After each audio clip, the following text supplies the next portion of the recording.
बिस्मिल्लाहिर्रहमानिर्रहीम। अस्सलाम वालेकुम दोस्तों, कैसे हैं आप सब। आज का टॉपिक हमारा है अकाउंट्स रिसीवेबल। कल हमने नोट्स रिसीवेबल का सारा काम कर लिया था, उसी तरह ही उसका बी ग्रुप है और आप सेम प्रॉब्लम है। मतलब ए ग्रुप का मैंने आपको A5 और A6 करवा दिया था, बी ग्रुप का B5 और B6 सेम है। वो आप कर लीजिएगा। अगर कोई मुश्किल हो तो मुझे बता दीजिएगा, मैं वो भी करवा दूँगी। आज का टॉपिक है हमारा account receivable. Accounts receivable notes receivable की तरह ही होता है, बट ये तहरीरी नहीं होता, रिटन फॉर्म में नहीं होता, इस वजह से इसको अकाउंट रिसीवेबल कहते हैं। अकाउंट रिसीवेबल को रिकॉर्ड करने के दो तरीके होते हैं। एक होता है डायरेक्ट मेथड और एक होता है इनडायरेक्ट मेथड। इनडायरेक्ट मेथड को हम एजिंग मेथड भी कहते हैं और अलाउंस मेथड भी कहते हैं।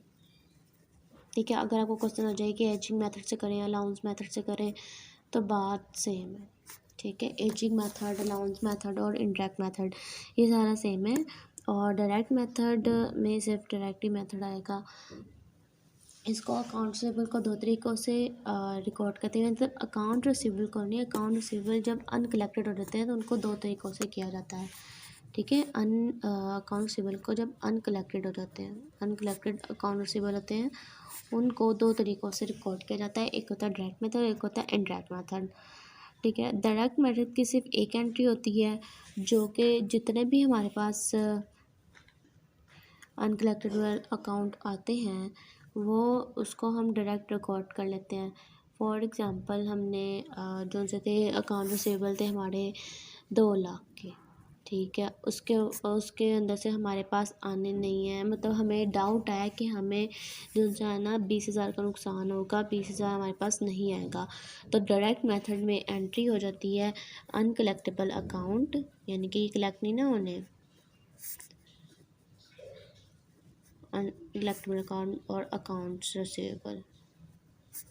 डायरेक्ट ये एंट्री हो जाती है अकाउंट रिसीवेबल की और 20,000। ठीक है, ये डायरेक्ट एंट्री हो जाती है। बट इसमें ना एक नुकसान था, यानी कि ये वाली एंट्री हमने की है 1994 में। ठीक है, लेकिन हमने अकाउंट रिसीवेबल दिए थे 1993 में। ठीक है, 1993 में ये हमें नुकसान हुआ, यानी कि हमने अकाउंट रिसीवेबल दिए थे, लेकिन हमें 1994 में पता चला कि हमें नहीं मिलने। डायरेक्ट मेथड में ये नुकसान था कि हम एंट्री तो कर लेते थे, ठीक है, अकाउंट रिसीवेबल कम कर लेते थे, नुकसान बर्दाश्त कर लेते थे, लेकिन वो 1994 में रिकॉर्ड होता था नुकसान, लेकिन नुकसान तो जो होता था वो 1993 का था।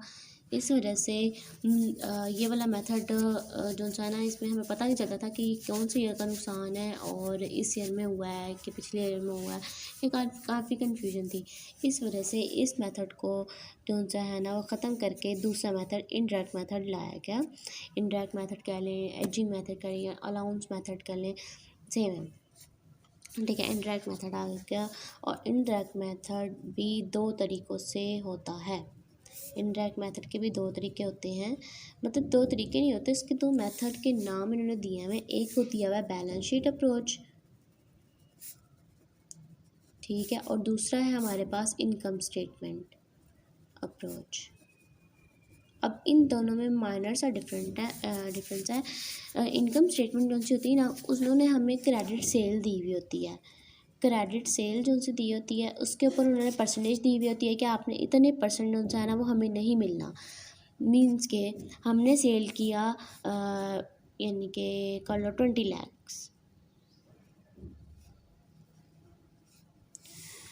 20 लाख हमने किया सेल, और हमें जो सा है ना उन्होंने कह दिया कि इसका जो सा है ना 1% लगा लो, 1.5% लगा लो या 2% लगा लो। ठीक है, वो हमें नहीं मिला, 2% लगा लेना, 2% नहीं मिला। अब इसका 2% जो निकालेंगे ना वो हमारा होगा अनकलेक्टेबल अकाउंट। ठीक है, वो हमारा हो जाएगा अनकलेक्टेबल अकाउंट, और वो हम उसको रिकॉर्ड कर देंगे कि uncollectible account allowance for doubtful accounts. अब अलाउंस फॉर डाउटफुल अकाउंट्स ये हमने पड़ा हुआ है नोट रिसीवेबल में भी। अलाउंस फॉर डाउटफुल अकाउंट्स वही होता है कि हमारे पास ये बैलेंस रखा होता है और हमें होता है कि हम इसमें से पूरा कर लेंगे, ठीक है। या तो वो डेबिट बैलेंस होता है या वो क्रेडिट बैलेंस होता है। अगर पिछले साल का क्रेडिट बैलेंस हुआ तो वो इस साल के मतलब जो सा हमारे पास अनकलेक्टेबल अकाउंट का बैलेंस आएगा ना, जैसे इसका लगा लेते हैं हमारे पास आएगा 50,000, वैसे फ़र्ज़ किया 50,000 आ गया, ठीक है। अगर अलाउंस फॉर डाउटफुल अकाउंट्स का हमारे पास बैलेंस होगा ना क्रेडिट, तो हम इस 50,000 में से वो बैलेंस लेस करके जो हमारे पास होगा ना वो रिक्वायर्ड बैलेंस होगा, ठीक है। ये हमने पिछले भी अकाउंट नोटिसेबल में भी किया है, थोड़ा सेम है, बस अकाउंटेबल के ये दो मेथड हैं, नोटिसेबल के ये दो मेथड नहीं थे, वो इजीली सारा हो गया था। इसके दो मेथड हैं और अनकलेक्टेबल अकाउंट्स और अलाउंस फॉर डाउटफुल अकाउंट्स। इसकी आपने 3 एंट्रीज याद रखनी है। इसकी 3 एंट्रीज ही हैं बेसिकली। एक है अनकलेक्टेबल अकाउंट, दूसरा है अलाउंस फॉर डाउटफुल अकाउंट्स,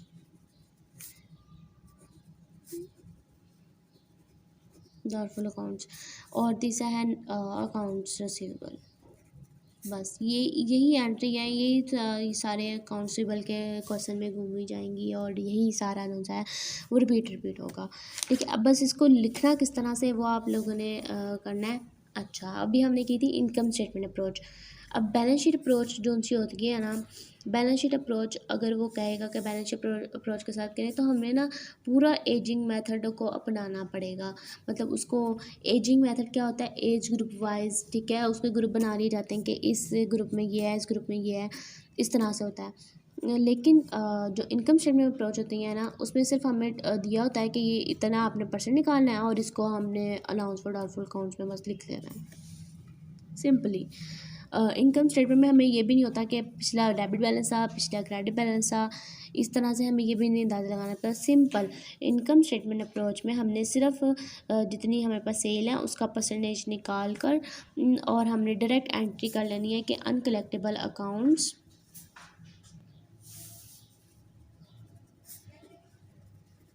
और allowance for doubtful accounts.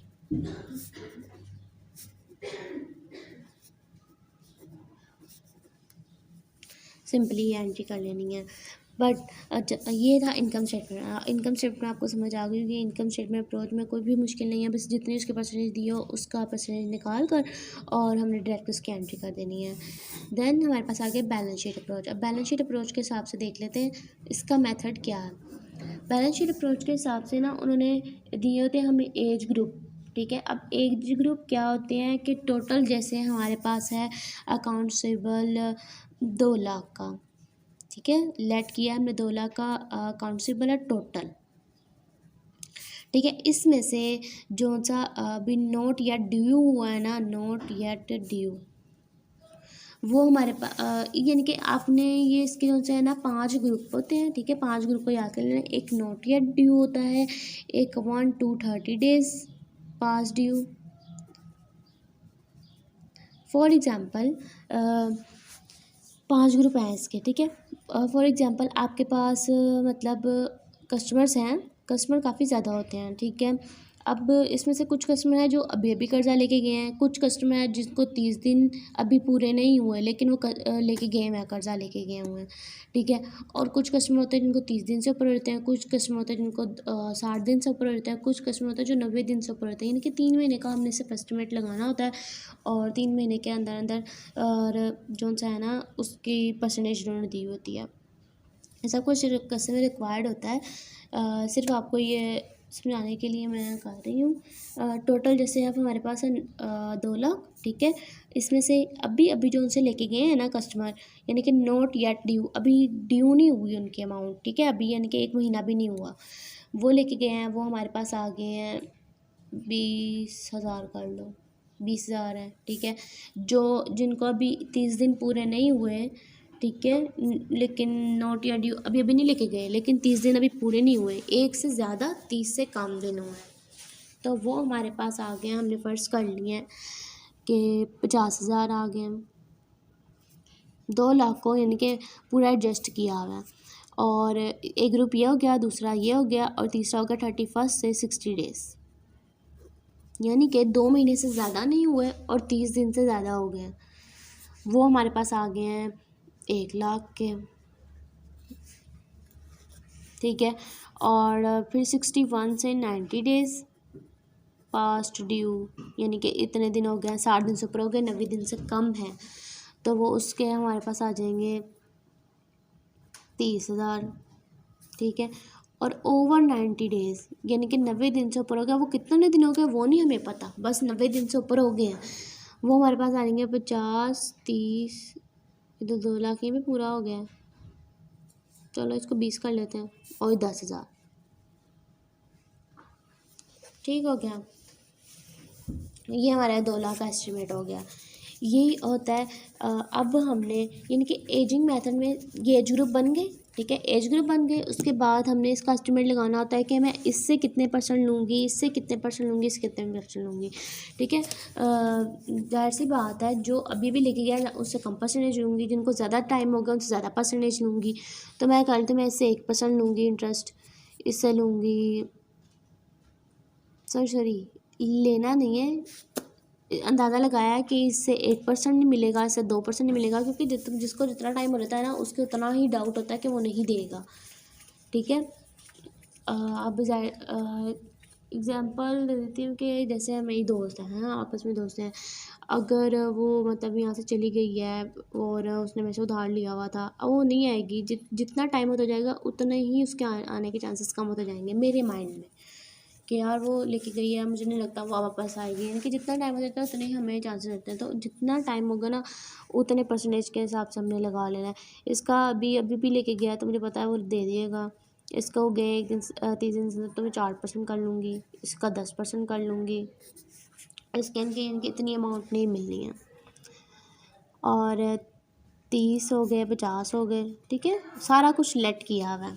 Question में ये थोड़ा सा ये क्वेश्चन में दिया होता है कि कितनी परसेंटेज आपने कौन से ग्रुप के साथ चार्ज करनी है, ठीक है। ये हो गई है। इसके बाद हमने इन सब का परसेंटेज लेना है, जो भी अमाउंट आएगी ना वो, यानी कि ग्रुप जो सा है, यहाँ पे हम लिख देंगे ग्रुप, ये लिख देंगे अमाउंट, कितनी अमाउंट बन रही है, और उसके बाद परसेंटेज कितनी लगाई है, और अनकलेक्टेबल अकाउंट्स कितने बन रहे हैं, अनकलेक्टेबल अकाउंट्स कितने बन रहे हैं।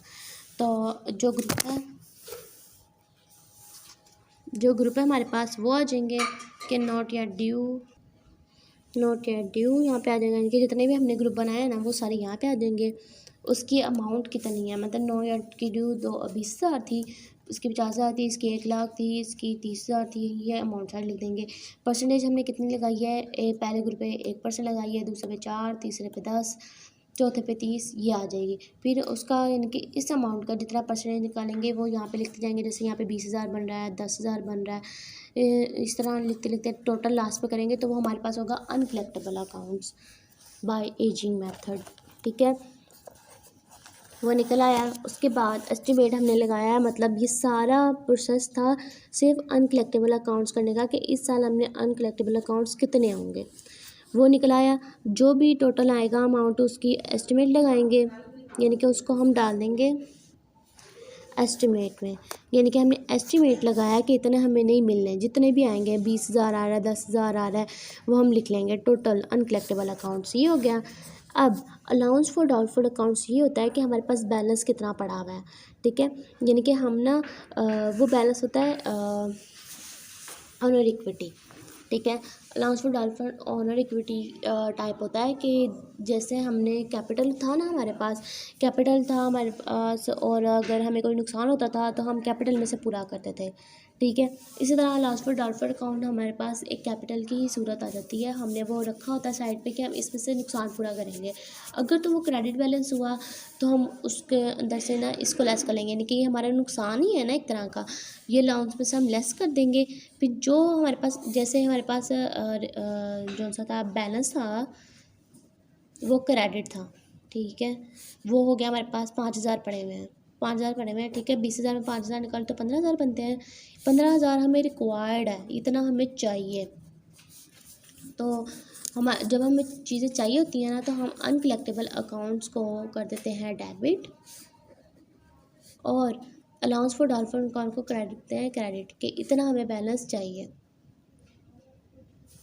अलाउंस फॉर डाउटफुल अकाउंट्स यहाँ पे आ जाएगा 15,000।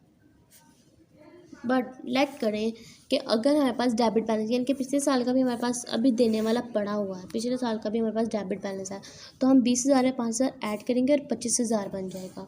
25,000 हमें अलाउंस चाहिए, ठीक है। इसका हम हिसाब इस तरह से लगा लेते हैं कि फॉर एग्ज़ाम्पल 2 दोस्त हैं, ठीक है, 2 दोस्त हैं और एक दोस्त ने एक दोस्त से पैसे लिए हैं, ठीक है। 2 दोस्त हैं और एक दोस्त को पैसे चाहिए थे कारोबार करने के लिए, ठीक है, और दूसरे दोस्त ने उसको पैसे दिए, लेकिन जब उसको कारोबार करने के लिए पैसे चाहिए थे ना, उसने पैसे ले लिए और उसने कहा कि ना मैं आपको ना दे दूँगा 1 महीने के वादे पे, या 2 महीने के वादे पे, या साल के वादे पे, 1 या 2-3 महीने के वादे पे, ठीक है। उसने लिया और फिर जो-सा है जिस डेट पे उसने कहा था ना मैं आपको पैसे दूंगा, वो उस डेट पे नहीं आया, ठीक है। तो हमने काफ़ी इंतज़ार किया, हमने फ़ोन किया, उसके घर गए, घर पता चला कि वो नहीं है, ठीक है। यानी कि हमने उधार दिया लेकिन हमें मिला नहीं। हमने कोशिश भी की, ये नहीं है कि बस हमें नहीं मिला तो हमने फ़ौरन एंट्री कर ली कि वो अनकलेक्टेबल अकाउंट्स हैं। अनकलेक्टेबल अकाउंट्स वो होते हैं जो कलेक्ट नहीं हो सकते हैं, ठीक है। और अकाउंट्सेबल जैसे कि हमने दिए थे कर्जा, ठीक है, और वो ड्यू डेट को नहीं आया, ठीक है। हमने सारी कोशिश भी की, उससे पूछा भी, अगर वो पूछते थे तो अगर वो यानी कि बता देता ना कि नहीं मैं अभी नहीं दे सकता, मुझे थोड़ा और टाइम दे दो, तो वो नोट रिसीवेबल में चला जाना था, ठीक है। और अगर अब वो नहीं आ रहा, ठीक है, और ना उसका कोई अता पता ना कुछ भी नहीं, तो हमने सोच लिया कि हमें नुकसान हो गया, तो वो अनकलेक्टेबल अकाउंट्स आ जाते हैं, ठीक है। अनकलेक्टेबल अकाउंट्स बेसिकली हमारा एक्सपेंस होता है, एक्सपेंस जब बढ़ता है तो हमारा डेबिट होता है, ठीक है। और allowance for doubtful accounts honour equity है, जो कि जब हमें चाहिए होती है तो हम उसे क्रेडिट कर देते हैं, और जब उसके अंदर से हम निकालते हैं ना कुछ, तो हम उसको डेबिट करते हैं, ठीक है। जैसे ऑनर इक्विटी चाहिए थी, ये ऑनर इक्विटी में चला जाएगा, और जैसे हमें ये चाहिए इतने पैसे, ठीक है, तो इसको हम क्रेडिट कर देंगे, और जब हम इसमें से निकालेंगे तो हम इसको डेबिट कर देंगे, ठीक है। अभी इसका बैलेंस हमें और चाहिए, तो इस वजह से हमने इसको क्रेडिट किया, ठीक है। आई होप कि आपको अनकलेक्टेबल अकाउंट की समझ आ गई कि वो होता क्या है, ठीक है, और अलाउंस फॉर डाउटफुल अकाउंट्स ये भी क्या होता है। जब भी इसका डेबिट बैलेंस होगा ना, तो इसका मतलब है हमें और चाहिए, इस साल का एस्टिमेट इतना था, इतना बैलेंस पिछले साल का था, इनके और चाहिए था, तो हम इसको ऐड कर देंगे, और अगर पिछले साल का मौजूद है तो हम इस वाले बैलेंस में से पिछला वाला बैलेंस लेस कर देंगे, ठीक है, ठीक है। ये सब जो सा होता है ये बैलेंस शीट अप्रोच में होता है, ठीक है। और जब हम बैलेंस शीट में एंट्री करते हैं ना, बैलेंस शीट अप्रोच ही करते हैं, इनकम स्टेटमेंट की कोई एंट्री नहीं होती बाद में। बैलेंस शीट में जो सा आता है वो, अब इसको बैलेंस शीट में किस तरह एंट्री करेंगे। अकाउंट रिसीवेबल हमारे पास टोटल कितने थे, टोटल अकाउंट रिसीवेबल हमें यहाँ से पता चलेंगे। जब हमने इसका लगाया था ना अंदाज़ा कि टोटल हमारे पास थे 2 लाख, ये हमारे पास हो गया अकाउंट रिसीवेबल, ठीक है। जब भी अकाउंट रिसीवेबल आ गए 2 लाख के, ठीक है, और लेस कर देंगे अलाउंस फॉर डाउटफुल, ये अलाउंस फॉर डाउटफुल अकाउंट होते हैं अनकलेक्टेबल अकाउंट। अनकलेक्टेबल अकाउंट का हमने यहाँ से अंदाज़ा लगाया था पूरे एजिंग मेथड करके, वहाँ से जो अंदाज़ा लगाया था 20,000 का हमें लग रहा था कि ये वाले हमें नहीं मिलेंगे, तो वो उसको अलाउंस फॉर डाउटफुल अकाउंट्स में डाल के हम 20,000 इसमें से लेस कर देंगे, और टोटल जो आएंगे वो अकाउंट रिसीवेबल हमारे आउटर कॉलम में बैलेंस शीट के आ जाएंगे। बैलेंस शीट में एंट्री इस तरह से करनी है, ठीक है। और जब भी इनकम स्टेटमेंट अप्रोच आएगा उसकी कोई एंट्री नहीं होती, बाद में सिर्फ सिंपल क्रेडिट सेल का परसेंटेज निकालना होता है, और उसके अनकलेक्टेबल अकाउंट सिंपल लिख लेने होते हैं बस, ठीक है। ये इतना ही करना है, ठीक है। उम्मीद करती हूँ कि बैलेंस शीट अप्रोच और इनकम अप्रोच में आप लोगों को डिफरेंस समझ आ गया होगा। अब अलाउंस फॉर डाउटफुल अकाउंट की एक और एग्जांपल मेरे पास आई है जिससे आपको समझ आ जाएगी। फॉर एग्जांपल आप गए हैं किसी शॉप पर खाना खाने, ठीक है, किसी रेस्टोरेंट वगैरह पे गए हैं खाना खाने, ठीक है। आपका बिल जो सा था ना वो बना है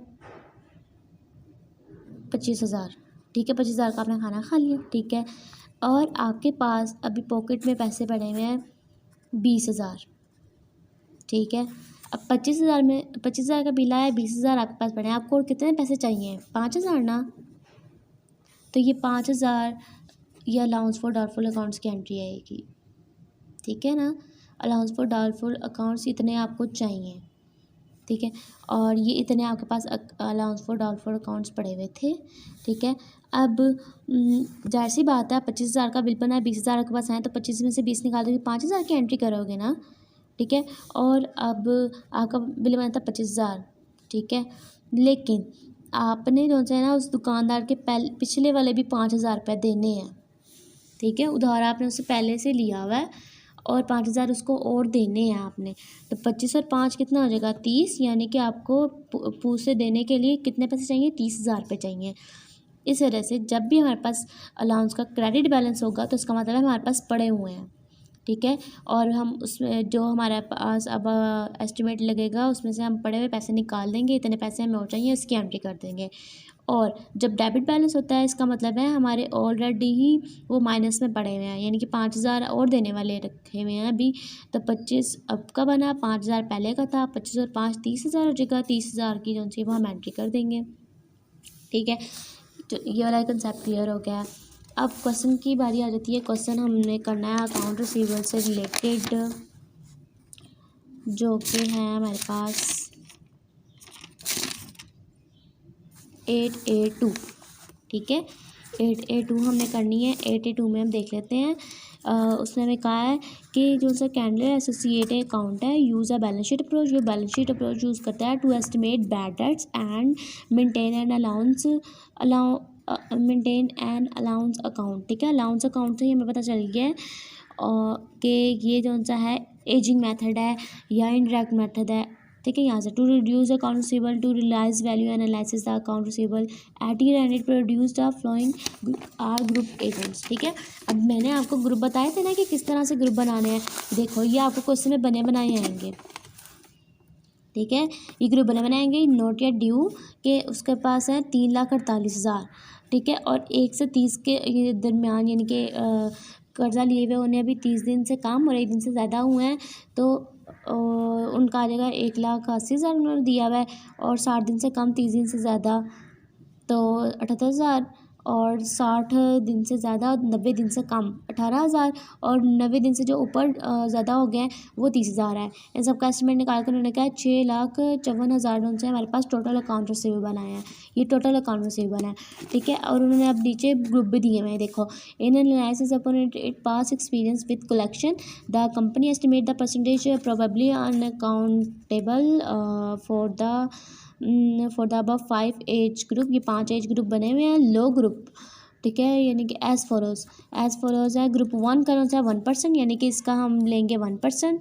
ग्रुप 2 का है 4%, इसका 4% ले लेंगे। ग्रुप 3 का 10, ग्रुप 4 का 30 और ग्रुप 5 का 50, लास्ट वाले का 50 दिया हुआ है, ठीक है। इसका एस्टिमेट लगाएंगे। अभी ए वाले क्वेश्चन में उन्होंने कहा है कि compute and estimate amount of uncollectible, यानी कि जितने भी अनकलेक्टेबल अकाउंट बनते हैं उनकी अमाउंट निकालें, ठीक है। हम उनकी पहले अमाउंट निकाल लेंगे, जो कि हमें उन्होंने अकाउंट रिसीवेबल दिए हुए हैं और परसेंटेज दिए हुए हैं। इसको इसके साथ मल्टीप्लाई करके जो अमाउंट आएगी वो टोटल अकाउंट रिसीवेबल के अमाउंट निकालेंगे। फिर उन्होंने कहा एक एंट्री करें जो अलाउंस फॉर डाउटफुल अकाउंट्स की होगी, जबकि अकाउंट फॉर डाउटफुल अकाउंट्स का क्रेडिट बैलेंस है। क्रेडिट बैलेंस है, इसका मतलब जितनी भी अमाउंट आएगी ना उसको हम इसमें से लेस कर देंगे। क्रेडिट अमाउंट है, यानी कि हमारे पास ऑलरेडी पैसे पड़े थे, जो हमें नुकसान हुआ वो इससे हम पूरा कर सकते हैं, जितना भी पूरा होगा। और जितना नहीं होगा उतना बैलेंस हमें चाहिए, उसकी एंट्री कर देंगे। अनकलेक्टेबल अकाउंट डेबिट और allowance for doubtful accounts credit, इनके इतने अलाउंस हमें और चाहिए। फिर सी वाले में उसका assume date February to the following year Chandler associate learn that and account receivable which had organize, यानी कि 6 अक्टूबर को जो अकाउंट रिसीवेबल उसने दिए थे ना उसकी अमाउंट थी 7,200, वो वाज वर्थलेस हो गया, यानी कि अब वो उसकी कोई वैल्यू नहीं रही है बिकॉज ऑफ बैंक क्रप्सी। उसके बैंक में कोई मसला हुआ होगा कस्टमर के, ठीक है।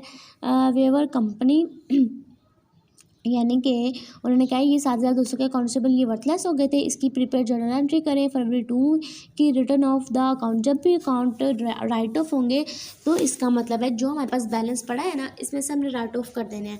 राइट ऑफ की एंट्री जब भी आएगी ना तो आपको जो बैलेंस दिया होगा ना उससे कम ही आएगी, ठीक है। जैसे 12,600 का बैलेंस है तो 7,200 के राइट ऑफ होंगे, जितने भी राइट ऑफ होंगे ना उसको राइट ऑफ करने की एंट्री हो जाएगी जो बैलेंस है वो ज़ाहिर सी बात है डेबिट हो जाएगा। जब ऑनर इक्विटी कम होती है तो हम उसे डेबिट करते हैं ना, तो हम अलाउंस को डाउटफुल अकाउंट्स को डेबिट कर देंगे और क्रेडिट कर देंगे अकाउंटेबल, क्योंकि उसके अकाउंटेबल रिटर्न ऑफ होंगे।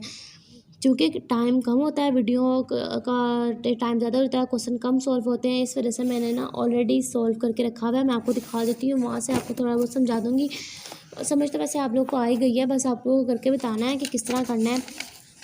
ये मैंने किया हुआ है, यहाँ से आपको समझा देती हूँ थोड़ा बहुत, क्योंकि वीडियो लंबी हो जाती है और फिर क्वेश्चन ज़्यादा सॉल्व नहीं हो पाते हैं। मेरी कोशिश है कि आज 3 क्वेश्चन हम कर लें और ये इसको ख़त्म करते हैं, 8 चैप्टर को, 7 चैप्टर भी अभी है। अच्छा देखें, इन्होंने कहा था कंप्यूट द एस्टिमेट अमाउंट, ठीक है, एक ग्रुप वाला जैसा कहा था ना, अब हम इसको सॉल्व करते हैं। एक ग्रुप में उन्होंने हमें ग्रुप दिए हुए थे, नोट या ड्यू के, पास ड्यू के, यानी कि ये सारे ग्रुप थे, ठीक है, इसके अमाउंट्स दी हुई थी। अब परसेंटेज उन्होंने बताई थी कि वन ग्रुप के साथ 1%, दूसरे ग्रुप के साथ 4%, ये परसेंटेज हमने लिखी, ठीक है। अब इसको मल्टीप्लाई किया, इसके साथ डिवाइड किया 100, इसकी ये अमाउंट आ गई, ठीक है। सारे ग्रुप के हमने अमाउंट निकाली है, टोटल किया है, तो अनकलेक्टेबल अकाउंट्स जो उनसे बन रहे हैं वो 38,880 हैं, ठीक है, 38,880। अब ये हो गया पहला, ए वाला जो सा उन्होंने रिक्वायरमेंट दिया था, उन्होंने कहा था सिर्फ अनकलेक्टेबल अकाउंट्स निकालिए, हमने निकाल लिए। अब बी वाले ग्रुप में उन्होंने कहा है कि एंट्री कर दें, तो एंट्री मैंने आपको पहले बताया था, अनकलेक्टेबल अकाउंट्स डेबिट हो जाएंगे और क्रेडिट हो जाएगा अलाउंस फॉर डाउटफुल अकाउंट्स, यानी कि अनकलेक्टेबल अकाउंट्स हमारे पास जितने भी आएंगे, ठीक है, अलाउंस फॉर डाउटफुल, यानी कि इतने हमें अलाउंस और चाहिए, to increase allowance for doubtful accounts, इतने अकाउंट्स चाहिए, ठीक है। अब ये किस तरह निकालिए ये वाली अमाउंट, वो इसका एस्टिमेट ये होगा कि एस्टिमेट जो हमने निकाला था वो ये था, ठीक है, 38,800, ये हमने एस्टिमेट निकाला था। और प्रेजेंटेड जो सा प्रेजेंट था ना वो क्रेडिट बैलेंस था। क्रेडिट बैलेंस जब भी आएगा हमने लेस कर दें, यानी कि ये हमारे पास रखे हुए पैसे हैं, इसमें से हम इतना नुकसान पूरा कर सकते हैं 12,600 का, 38,800 का, 880 का नुकसान हुआ, 12,600 रुपये हमारे पास पड़ा था, इतना हम नुकसान पूरा किया, तो हमारे पास बाकी नुकसान कितना रह गया, 26,280, वो हम यहाँ पे लिख देंगे, यानी कि इतना अनकलेक्टेबल अकाउंट्स हैं और हमें इसके मुताबिक इतना अलाउंस और चाहिए, ठीक है। ये क्या एंट्री हो गया। सी वाले में उसने कहा था कि रिटर्न ऑफ की एंट्री जब भी रिटर्न ऑफ की आएगी ऑनर इक्विटी कम हो जाएगी, अलाउंस फॉर डाउटफुल अकाउंट्स कम हो जाएंगे, और अकाउंट रिसीवेबल थे ना उसके वो रिटर्न ऑफ हुआ ना तो उसको क्रेडिट कर देंगे। जब भी अकाउंट रिसीवेबल हम कलेक्ट करते हैं तो हम डेबिट करते हैं कैश को, क्रेडिट करते हैं अकाउंट रिसीवेबल को। लेकिन अब ये ख़त्म हो रहे हैं तो हम ख़त्म कहाँ से करेंगे, जो हमारे पास पैसे पड़े हैं उसमें से नुकसान पूरा करेंगे ना। तो ये पैसे जो पड़े थे ये हमने डेबिट कर दिए हैं, क्योंकि ये ऑनर इक्विटी कम होगी, नुकसान हमने अपने पास से पूरा किया, अकाउंट रिसीवेबल क्रेडिट हो जाएंगे टू राइट ऑफ एंट्री, ठीक है। समझ आ गई है आप लोगों को। अब अगला क्वेश्चन करते हैं। नेक्स्ट क्वेश्चन में उसने कहा 8A3 का हम देख लेते हैं। अभी देखें, इन्होंने कहा income statement and balance sheet approach, दोनों अप्रोच के हिसाब से मांगी है। इनकम स्टेटमेंट के अप्रोच के मैंने आपको बताया था कि उन्होंने हमें नेट सेल दी थी, उसका हमने परसेंटेज निकालना होता है। अब हम पढ़ लेते हैं उन्होंने क्या कहा। Clean craft account in company है on by power had for the past 5 years been engaged selling a line of ceramic merchandise to retail store को देती थी। सेल्स आर क्रेडिट पर उसने सेल किया है। Company estimate and uncollectible accounts percentage of net cell पर उसने percentage निकाली अनकलेक्टेबल अकाउंट की।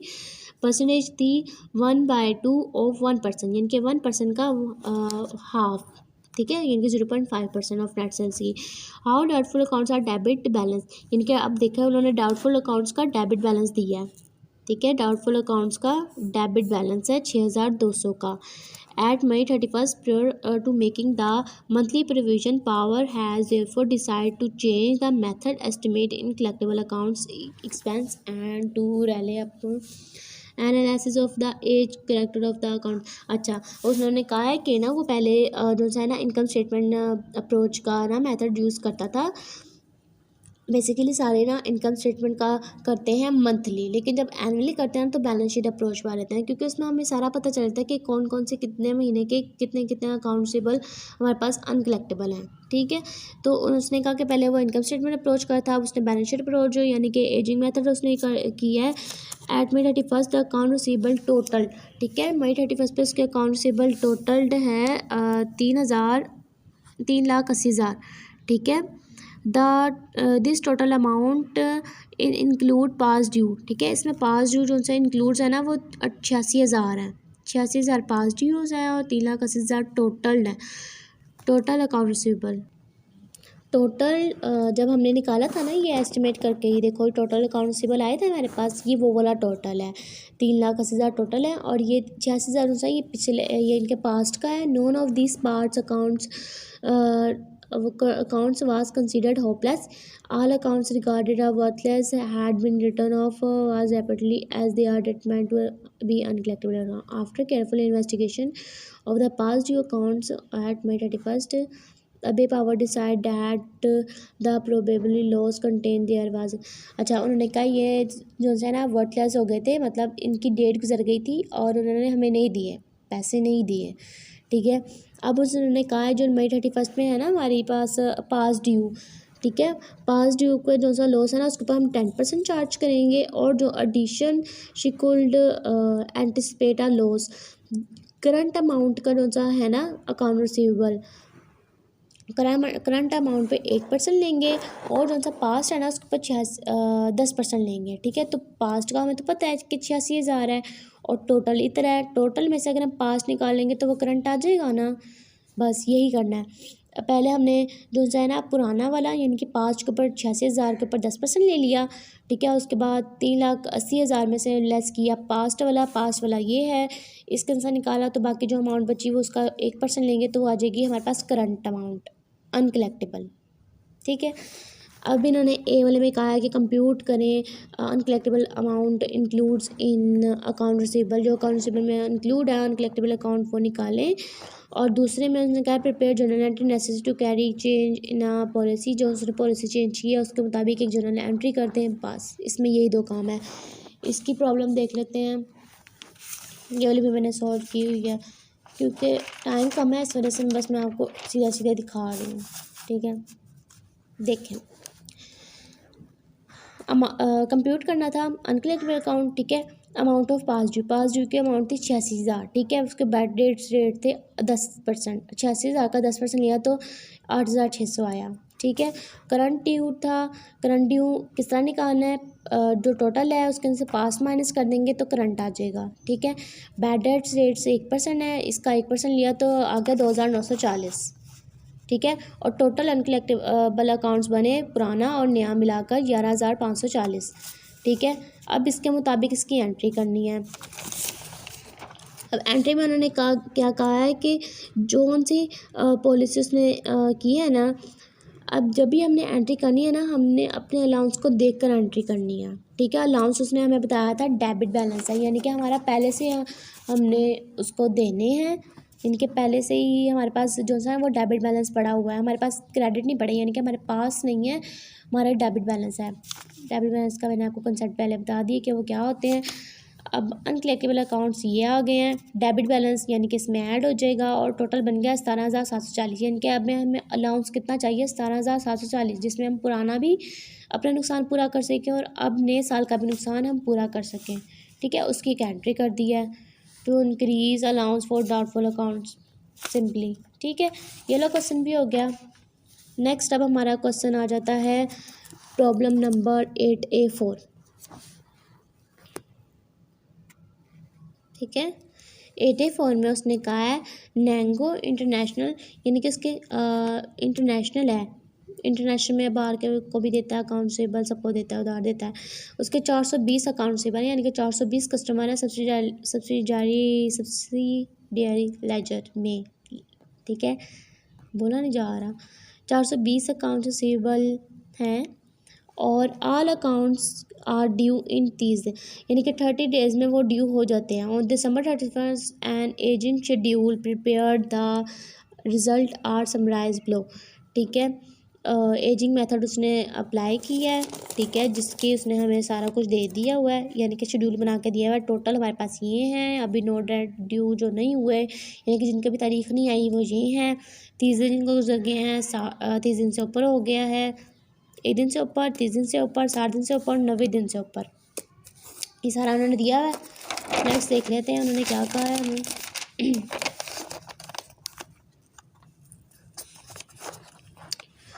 ठीक है, 2 accounts receivable are accidentally omitted from, यानी कि उसने कहा 2 अकाउंट रिसीवेबल ऐसे हैं जो वो ना हादसाती तौर पर भूल गया है उसको ऐड करना, ठीक है। The flowing data is available regarding these account. उस दो अकाउंट जो वो डेबिट करना भूल गया था ना, वो उन्होंने हमें दिए हुए हैं कि ये है इसका जो सा है ना मेथड, इसको निकाल लें। और उसने क्या पहला जो सा है ना वो जे आर्टिस्ट का है, उसने हमसे लिए थे 10,625, ठीक है। फ्रॉम टू इन्वॉइस, 2 दफ़ा उसने यानी कि 2 दफ़ा करके लिया। इन्वॉइस नंबर इधर 218 है, ठीक है। डेट है सितंबर 14 को उसने हमसे लिए हैं, सितंबर को 14 को उसने हमसे लिए हैं।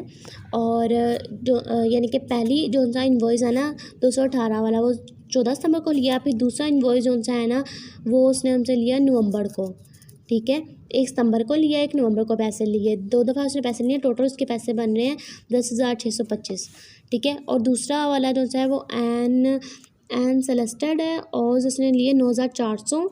उसने भी दो दफ़ा लिए हैं, 2 दफ़ा करके लिए हैं। एक दफ़ा उसने लिया नवंबर 19 को, जो कि 3,375 है, और दूसरा उसने लिया दिसंबर 5 को, जो उसके 6,025 हैं, ठीक है। ये दोनों को रिकॉर्ड कर लेंगे, उसके अंदर डाल देंगे। डाल के दिखाती हूँ किस तरह डालना है। देखो ये हमने सारा शेड्यूल बनाया हुआ था, ठीक है, जिस तरह उन्होंने बनाया था। टोटल ये था, यानी कि जो उन्होंने हमें दिया था ना पुराना, वो हमने उतार लिया, ठीक है। अब एक जो सा कस्टमर है उसके 10,625 है ना टोटल, ये देखो टोटल ये था, हमने इसको लिख लिया टोटल। और उसने लिया है, पहला उधार लिया था उसने सितंबर को। सितंबर नोट या ड्यू जो सा होता है ना वो उसी महीने का होता है जिस महीने में हम बना रहे होते हैं। ये दिसंबर 31 को हम बना रहे हैं ना, इसका मतलब दिसंबर 31 ये है, दिसंबर का महीना ये वाला है, ठीक है। नोट या ड्यू यानी कि अभी नोट या ड्यूज़ को अभी उसकी मुदत नहीं आई है देने की, वो उसी महीने का होता है जिस महीने का हम बना रहे हैं। नोट या ड्यू दिसंबर, अक्टूबर, दिसंबर, नवंबर, अक्टूबर, सितंबर। सितंबर यहाँ पे आ रहा है ना, तो हम उसका पहला इन्वॉइस डालेंगे सितंबर को। उसने सितंबर को लिया था ना, यानी कि उसको लिए हुए अभी 60 दिन से ऊपर हो गए हैं, पैसे उसने हमें नहीं दिए। दूसरा उसने इन्वॉइस लिया है नवंबर में, 9 नवंबर को लिया है उसने 3,175, दिसंबर, नवंबर, 3,175, ठीक है, ये डाल दिया।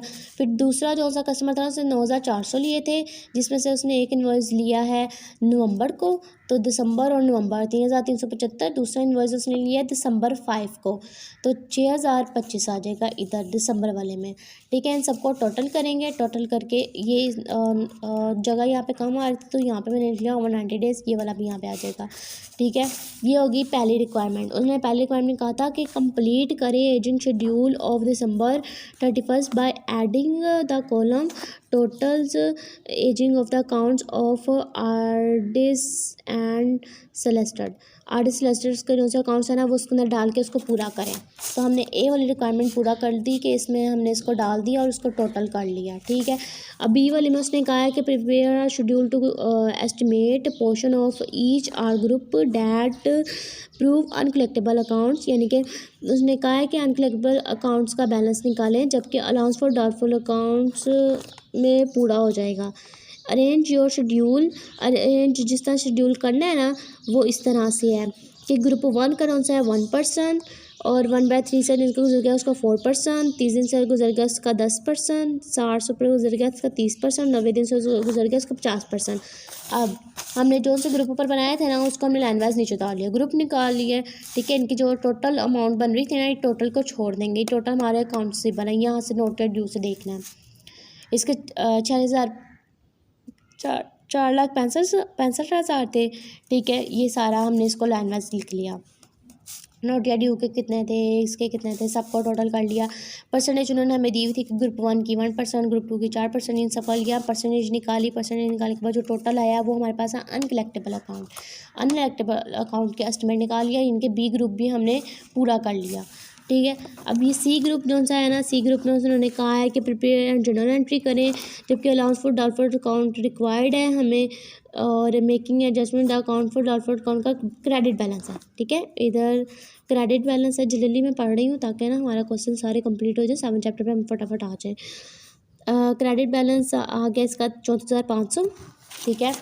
अब हमारे पास अनकलेक्टेबल अकाउंट है 52,500, जबकि हमारे पास बैलेंस पड़ा हुआ उसका क्रेडिट बैलेंस पड़ा हुआ उसका 34,500। ठीक है, उसकी एंट्री करेंगे अनकलेक्टेबल अकाउंट और allowance for doubtful accounts credit. ठीक है, एंट्री सेम ही है, उसमें कोई रद्द-बदल नहीं आएगा। अब यहाँ पे अमाउंट कितनी आनी है वो हम यहाँ पे कर लेंगे, हम कर लेंगे कि एस्टिमेट जितना अनकलेक्टेबल अकाउंट है 52,500। ठीक है, 52,500 ये आ जाएगा अनकलेक्टेबल अकाउंट्स। अब क्रेडिट बैलेंस यानी कि हमारे पास पैसे कितने पड़े हुए हैं 34,500।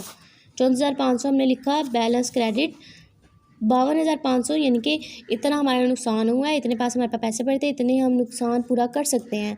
बाकी नुकसान कितना रह गया 18,000। 18,000 के हम एंट्री कर देंगे रिक्वायर्ड अलाउंस जितने हमें और चाहिए नुकसान पूरा करने के लिए अलाउंस, वो आ जाएगा 18,000 इधर। ठीक है, ये वाला क्वेश्चन सी रिक्वायरमेंट में पूरी हो गई है। आप डी रिक्वायरमेंट में देख लेते हैं। Shows how account receivable would appear in the company balance sheet. Balance sheet में किस तरह से हमने इसको करना है वो देख लेते हैं किस तरह से इसको पुट करना है। बैलेंस शीट का आप सबको पता है अकाउंट रिसीवेबल होता है वो डेबिट बैलेंस होता है, एसेट्स वाली साइड पे आता है। बैलेंस शीट में जो कि करंट ये जो सा करंट एसेट्स में आ जाता है, इधर इन्होंने दिया तो नहीं है पर ये करंट एसेट्स होते हैं क्योंकि हम इसको आसानी से चेंज कर सकते हैं, कन्वर्ट कर सकते हैं पैसों में। करंट एसेट्स वही होते हैं। शो इन बैलेंस शीट में हमने करंट एसेट लिखे, ये करंट एसेट्स होता है। अकाउंट रिसीवेबल आ गया तो हमें पता है डेबिट होता है। Less allowance for doubtful accounts. अब आप सोच रहे होंगे कि 18,000 क्यों नहीं माइनस किया, क्योंकि हमारे पास जितना नुकसान आता है हमने वो माइनस करना होता है अकाउंट रिसीवेबल में, यानी कि टोटल अकाउंट रिसीवेबल कितने होते हैं और कितने हमें नहीं मिल सकते हैं हम वो लिखते हैं इधर।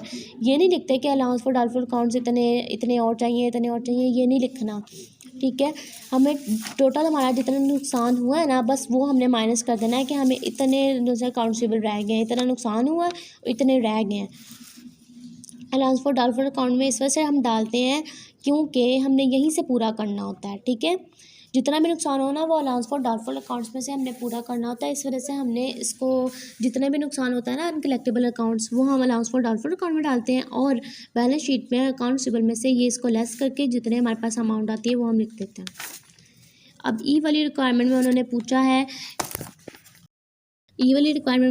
है कि कहा है on January 7 of the following years the credit manager of the Nango, यानी कि जो क्रेडिट मैनेजर है ना उसने हिसाब लगाया कि 10,625 जो है ना receivable from JR this uncollectible जो हुए थे वो बैंकक्रप्ट हो गए हैं। प्रिपेयर एंड जनरल एंट्री करें रिटर्न ऑफ की। जब भी राइट ऑफ की एंट्री होगी, राइट ऑफ की एंट्री सेम आनी है, मतलब उसमें जिस तरह हमने पहले राइट ऑफ की है ना एंट्री सारी वही आनी है। राइट ऑफ की जितनी अमाउंट वो दे ना उसको राइट ऑफ कर देना है, उसका कोई नहीं निकालना, ना अलाउंस में से निकालना ना कुछ करना है। सिर्फ जितनी एंट्री उन्होंने दी है ना, जितने अमाउंट उन्होंने कहा है उसका राइट ऑफ कर दें। जब भी हमने राइट ऑफ करना है उसकी एंट्री आ जाती है अलाउंस फॉर डॉलफॉर अकाउंट्स, यानी कि ये हमारी ऑनर इक्विटी इसमें से जाएगी ना। ऑनर इक्विटी कम हो रही है उसको डेबिट कर देंगे, क्रेडिट कर देंगे अकाउंट रिसीवेबल जो हमें अब नहीं मिलेंगे। ठीक है, इनके अकाउंट रिसीवेबल इसके अब ख़त्म हो गए हैं। 10,625 सिंपल एंट्री हमने कर दी है। A5 मैंने आपको इस तरह ये A4 भी ख़त्म हो गया, A5 मैंने आपको पहले करवा दिया था और A6 भी हो गया है। अब बी ग्रुप जो सा है ना इसकी सेम जो सी है ना एंट्री सारी वैसे ही होनी है। मतलब जैसे हमने ए ग्रुप किया ना उसी तरह बी ग्रुप भी करना है, सारा उसी तरह से करना है। बट सिर्फ मुझे जहाँ तक लगा है ना B3 में थोड़ी सी कन्फ्यूजन है, वो मैं आपकी दूर कर देती हूँ। उसको किस तरह से करना है हमने बी ग्रुप में उन्होंने कहा है कि दिसंबर 31 यानी कि लास्ट ईयर जो सा है ना, लास्ट ईयर जो सा था उसका उसमें ना उसने यानी कि कैलकुलेट किए उसके अकाउंट रिसीवेबल उससे थे ना 5,04,000 थे, ये अकाउंट रिसीवेबल थे उसके, और अलाउंस उसके पास पड़ा था 26,400। अब ये दिसंबर 31 का था, अब जनवरी आया, जनवरी में उसने कहा है ये 3 एंट्रीज करें सेल्स ऑन अकाउंट। जब भी सेल्स ऑन अकाउंट पे करते हैं तो हमारे पास अकाउंट रिसीवेबल आता है, अकाउंट रिसीवेबल डेबिट कर देंगे, क्रेडिट कर देंगे सेल्स, ये वाली एंट्री हो गई। अब उसने कहा कैश हमने कलेक्ट किया फ्रॉम कस्टमर से। अब देखो ये पिछले साल के भी थे ना अकाउंट रिसीवेबल, इस साल के भी हो गया। हमने टोटल कैश कलेक्ट किया है 3,64,800, ये हमने कैश कलेक्ट किया है। अब इसकी एंट्री कर देंगे कैश आ गया, अकाउंट रिसीवेबल कम हो गए हैं, account receivable credit cash debit. और account receivable from Acme return of की मैंने आपको पहले बताया, जब भी एंट्री आएगी अलाउंस में से हम कम कर देंगे, अलाउंस फॉर डाउटफुल अकाउंट हमारे डेबिट हो जाएंगे, क्रेडिट हो जाएगा अकाउंट रिसीवेबल 9,280 जितने दिए हैं उतने ही, ये एंट्री हो गई।